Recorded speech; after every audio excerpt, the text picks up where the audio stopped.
Over the past 4 years, I've often been thankful for 4 persons. The first is the law intern Roshan Celestine Gomez.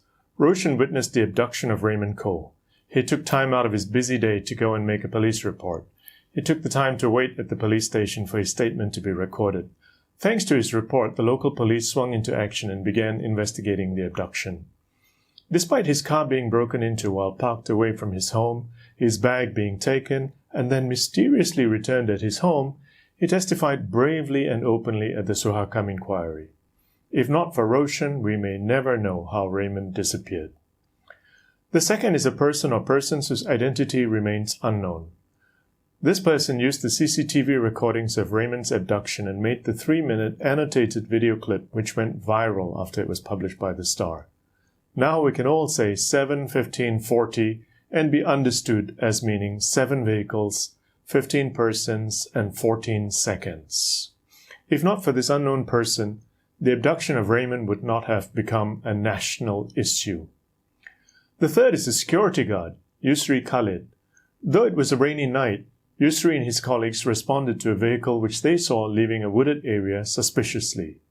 Despite the bad weather, he immediately went to the local police station and reported what they saw and heard. And found. They had found Amri's car, windows broken, identification marks removed. If not for Yusri's prompt report, the local police would not have swung into action and rapidly identified that the car was the one used daily by Amri Chekmat.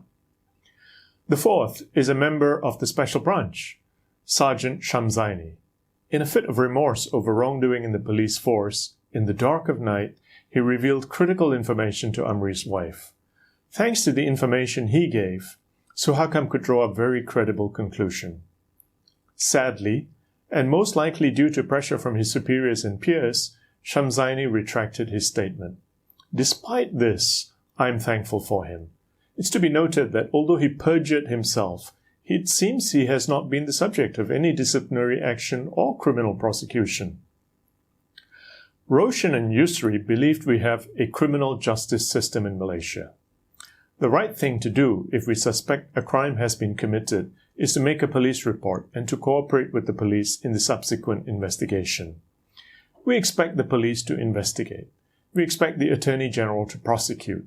We expect the judiciary to conduct a trial. As the Suhakam inquiry into the disappearances of Amri and Raymond progressed, it became very clear that the local police did mobilize quickly. In fact, minus a few hiccups, they moved fast in the first few hours. It also became clear that over time, perhaps after they became aware of who the victims were or because of directions from their superiors at the federal level, the investigation crawled to tortoise pace. I must add that the federal police connected the cases of the disappearances of Amri Chekmat, Joshua Helmi, and Ruth Sitepu and Raymond Koh. The investigating officer in the Raymond Koh case testified that he received instructions from a DCP Datuk Huzir, Deputy Director of Intelligence and Operations in the Federal Police Headquarters in Bukit Aman. The Federal Police were controlling the investigations. It's worth noting that 6 weeks after Suhakam issued its reports, Huzir was promoted to the rank of Commissioner and is now head of the Criminal Investigation Department. It was also clear that the police officers who testified were highly intelligent men. They could connect the dots, just like we could, and just like Suhakam did in its final reports. Suhakam highlighted 4 common features in the disappearances. 1. Religious issues.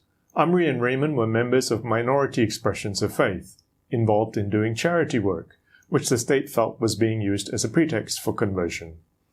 2. Direct surveillance. Both Amri and Raymond were monitored by the Special Branch and the religious authorities. 3.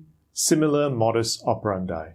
Similar vehicles were involved and the same boxing-in procedure was used. 4. Presence of a gold Toyota Vios. The police tried to conceal the identity of this car. However, thanks to whistleblower Sergeant Shamzaini, they had to reveal that the car was owned by an employee of the police.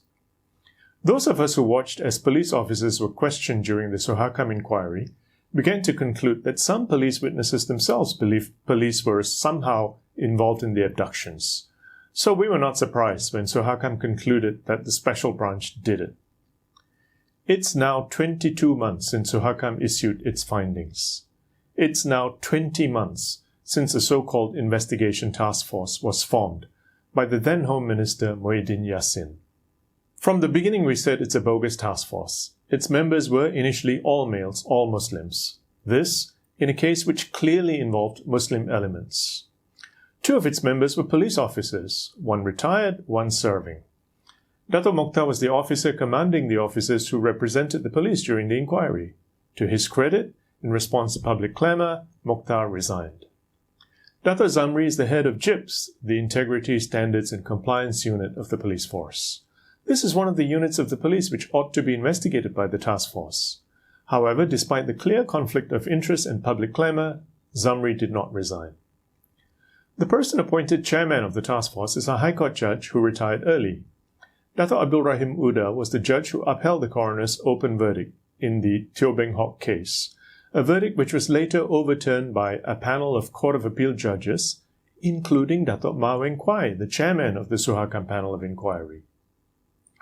Because of this, we said he has a conflict of interest and should not be appointed, but he did not do the honourable thing. He did not resign. In response to public clamour, Muhyiddin appointed 2 others to the task force, 1 Malay Muslim lady and a Chinese non-Muslim man. But Muhyiddin retained the choice of a relatively junior, conflicted judge as chairman. Also, the composition of the task force was very different from that recommended by Suhakam in its reports. What Suhakam called for was feet on the ground, to pursue leads the police failed to pursue. Instead, the government appointed 7 people to review Suhakam's findings. I say this because of the profiles of the persons appointed and because the government refused to publish their terms of reference. It's now 14 months since the task force was to submit its report. We know from a news report that they asked for an extension to write their report. It's likely that they submitted the report 12 months ago. What are their findings? Will we ever find out? I think we'll only find out if thousands of us shout out that we have the same expectations as Roshan, Yusri, and the unknown person who made the video. But what can we do to make the government and the police act against those who ordered, condoned, or conducted the enforced disappearances? How can the victims be found? How can their families get closure? I think the answer is to become politically engaged. Write to your MP, go and meet him or her, go with others, demand that police reform is put high on the political agenda, make it a campaign issue, be riled up about every abuse of police power, not just enforced disappearances. Ask questions, send reminders, put it on social media, tell stories, share stories, organize and join marches, make police reports, dare to believe that justice can be restored in Malaysia. Embrace a life of discomfort so that the future can be better. Become a persistent virus for good. Will you join the struggle to restore justice in Malaysia?